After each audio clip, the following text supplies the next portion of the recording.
룻기 4장 7절부터 12절 말씀입니다. 옛적 이스라엘 중에는 모든 것을 무르거나 교환하는 일을 확정하기 위하여 사람이 그의 신을 벗어 그의 이웃에게 주더니 이것이 이스라엘 중에 증명하는 선례가 된지라. 이에 그 기업 물을 자가 보아스에게 이르되 내가 너를 위하여 사라 하고 그의 신을 벗는지라.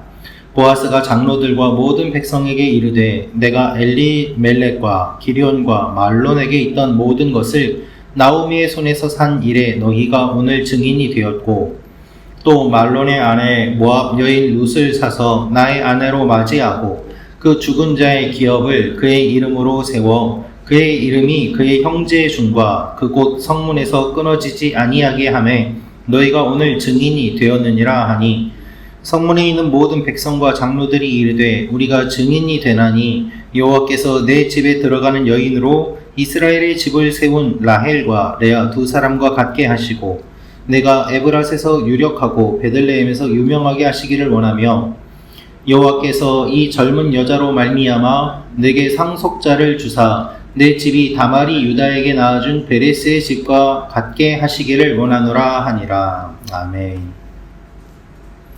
오늘 말씀은 기업 무르는 절차가 진행되는 내용을 다루고 있습니다. 오늘 이 말씀을 통하여 우리가 알 수 있는 몇 가지 내용이 있습니다. 첫째로 우리는 연약하기에 증거와 증명이 필요합니다 라는 것입니다. 우리는 연약하기에 증거와 증명이 필요합니다. 우리 7절 8절 말씀 다시 읽도록 하겠습니다. 시작. 옛적 이스라엘 중에는 모든 것을 무르거나 교환하는 일을 확정하기 위하여 사람이 그의 신을 벗어 그의 이웃에게 주더니 이것이 이스라엘 중에 증명하는 선례가 된지라. 이에 그 기업 물을 자가 보아스에게 이르되 내가 너를 위하여 사라 하고 그의 신을 벗는지라. 아멘. 여러분, 우리가 룻기 말씀을 읽으면은 알 수 있는 것 중에 하나가 무엇인가 하면 보아스와 룻의 이야기보다 보아스가 이 룻을 데리고 오기 위하여 기업 무르는 이 과정이 더 길고 또 자세하게 묘사되어 있음을 알 수 있습니다. 기업 무르는 이야기가 더 중심인 것처럼 룻기는 이와 같은 내용을 길게 다루고 있습니다. 룻기의 한 장에 걸쳐서 이 일을 다루는 이유는 무엇일까요? 그것은 바로 다윗의 족보, 예수 그리스도의 족보에 관련된 것이기 때문입니다. 공정하게, 공평하게, 절차의 문제가 없이 모든 것이 진행되는 이 모습을 우리가 보면서 이렇게 진행이 되었기 때문에 룻이 이방 여인이 다윗의 조상이 되는 것이 이상하지 않습니다. 특별히 오늘 말씀을 보면은 신을 벗어서 증거로 삼는 내용이 기록되어 있습니다. 오늘 말씀을 보면 7절에 이렇게 기록되어 있습니다. 옛적 이스라엘 중에는 모든 것을 무르거나 교환하는 일을 확정하기 위하여 라고 말입니다. 옛적 이스라엘이라는 말이 나오는데 성경은 과거를 말할 때 앞을 향하여 라는 표현을 사용합니다. 왜냐하면 얼굴을 과거로 두고서 그 얼굴을 앞을 향하여 과거를 보기 때문에 옛적이라고 할 때는 얼굴을 과거로 둔다 라고 표현을 하고 있습니다. 그렇다면 반대로 미래는 얼굴 뒤에 있죠. 그래서 미래는 보지 못하고 과거는 우리가 경험했던 것들이기 때문에 과거를 잘 알아서 과거에서 배우기 위해 얼굴을 둔다라고 표현을 합니다.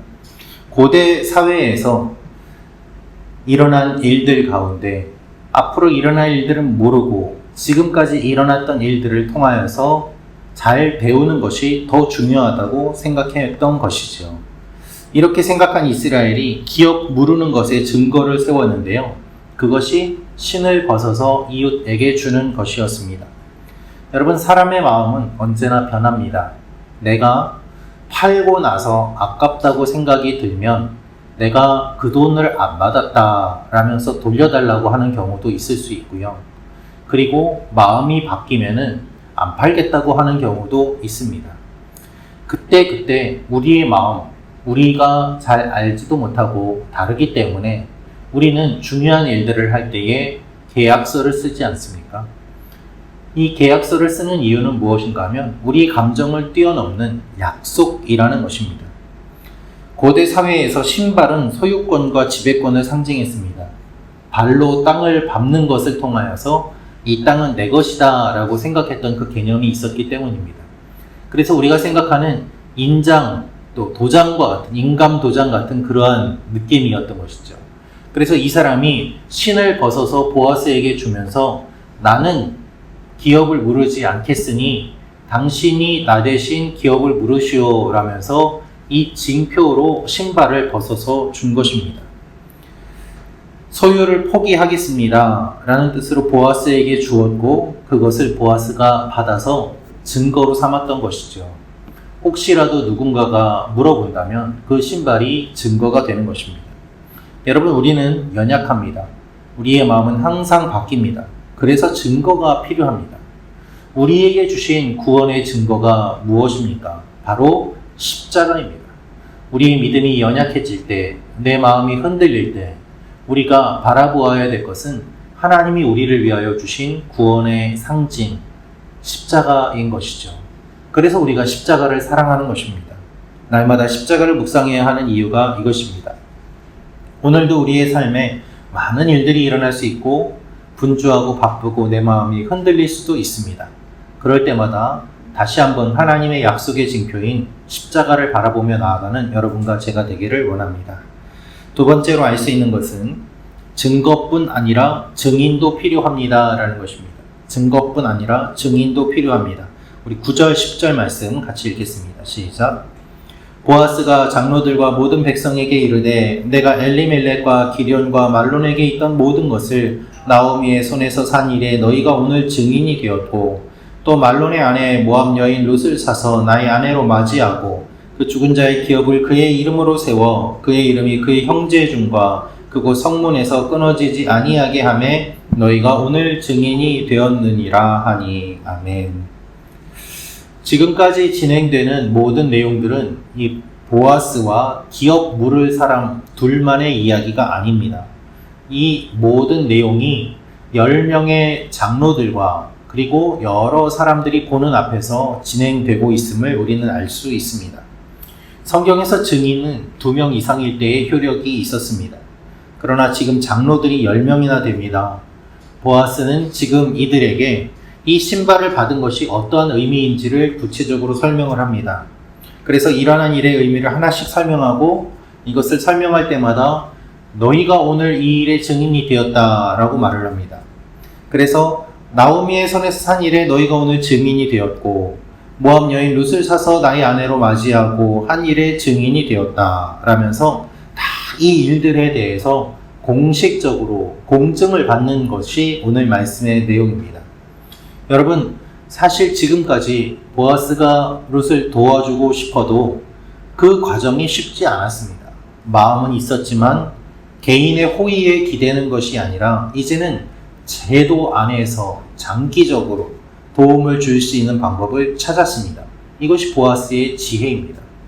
돕고 싶은 마음은 처음부터 있었지만 수학이 끝날 때까지 이 몇 개월 동안 보아스는 계속해서 룻을 보았고 그리고 어떻게 하면은 함께 계속 도울 수 있는지를 생각하였고 그 결과가 기업 무르는 것이었습니다. 하나님은 우리의 이웃을 우리의 증인으로 세우십니다.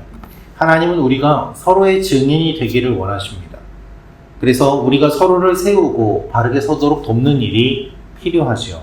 오늘 나의 삶에 증인들이 있음을 기억하면 좋겠습니다. 또한 우리도 증인의 삶을 살기를 원합니다.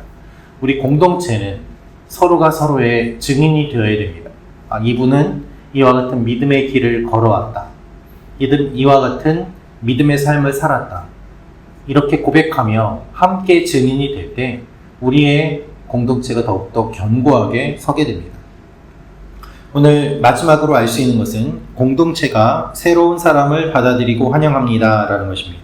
공동체가 새로운 사람을 받아들이고 환영합니다. 우리 11절 12절 말씀 같이 읽겠습니다. 시작. 성문에 있는 모든 백성과 장로들이 이르되 우리가 증인이 되나니 여호와께서 내 집에 들어가는 여인으로 이스라엘의 집을 세운 라헬과 레아 두 사람과 같게 하시고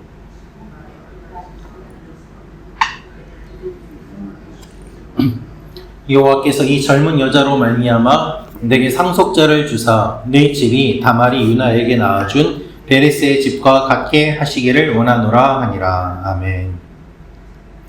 증인이 된 사람들이 함께 기뻐하며 축하하고 선포합니다. 그들의 선언과 맹세 이후에 그들은 보아스와 룻을 축복합니다. 특별히 룻을 축복하면서 열거하는 여인들의 이름을 들어보면은 라헬과 레아 그리고 다말이 등장을 하는데요. 이들은 좋은 여인들이라고는 볼 수가 어렵습니다. 왜냐하면 라헬은 아버지의 속임수로 또 언니가 야곱과 먼저 결혼하는 것을 지켜보아야만 했고 또 레아도 피해자이기 때문입니다. 다말은 어떻습니까? 시아버지와 함께 잠자리를 하여서 아이를 낳았습니다. 여러분, 이 모습을 보면 별로 아름답지 않은 모습들도 많았지만 왜 이들을 언급하는가 하면 가문이 대가 끊어질 위기에 있었을 때에 이 여인들을 통하여서 그 대가 이어졌기 때문에 유대인들은 이들을 언급하면서 이 가문의 대가 지금 끊어지는 상황 가운데 하나님께서 보아스와 룻을 통하여서 이 가문의 대가 이어지기를 원한다라는 마음으로 이 축복을 전하고 있는 것입니다. 하나님의 구원 역사가 이루어지는 것을 바라보면서 룻도 이와 같은 일에 연장선 가운데 들어올 것을 기대하며 축복한 것이죠. 동시에 이방 여인이지만 유대 공동체 안에 들어온 것을 기뻐하며 축복합니다. 그리고 이 축복 그대로 룻은 다윗의 가문에 들어가게 되고 대를 잇게 되고 또한 예수님의 족보에까지 올라가게 됩니다. 슬픔과 두려움으로 시어머니를 따라왔지만 결국 공동체의 환대를 받게 되고 공동체의 일원이 되면서 이제는 이방 여인이 아니라 믿음의 길을 걸어가는 사람이 되는 것이죠. 하나님은 우리 모두를 환대해 주십니다. 천국에서 우리 모두는 다 환대받는 사람들입니다. 교회도 그와 같이 돼야 됨을 오늘 말씀을 통하여서 우리가 배울 수 있습니다. 우리가 서로를 환대하며 축복하는 공동체가 되도록 기도하며 나아가는 여러분과 제가 되기를 원합니다. 함께 축복함으로 함께 세워지는 일들이 일어날 것입니다. 기도하겠습니다. 참 좋으신 아버지 하나님, 이방 여인인 룻이 하나님 앞에 한 공동체 안에 들어가게 되고 또 믿음의 공동체 안에서 수용이 되며 축복을 받으며 세워지는 모습들을 봅니다. 아버지 하나님, 이 일들을 위하여 준비하며 애쓴 보아스의 모습들을 봅니다. 우리를 구원하기 위하여 준비하시고 애쓰고 힘쓰시는 하나님의 마음을 우리가 알게 하시고 아버지 하나님, 우리에게 이 일들이 일어났음을 기억하며 우리도 하나님의 뜻을 계속해서 따라가는 하나님의 사람들이 되게 도와주시옵소서. 서로에게 증인이 되고 서로를 축복하며 세워가는 귀한 일들이 일어나게 도와주시고 우리 교회가 계속해서 이와 같은 아름다운 공동체로 세워지게 하여 주옵소서. 감사드리며 예수님의 이름으로 기도합니다. 아멘.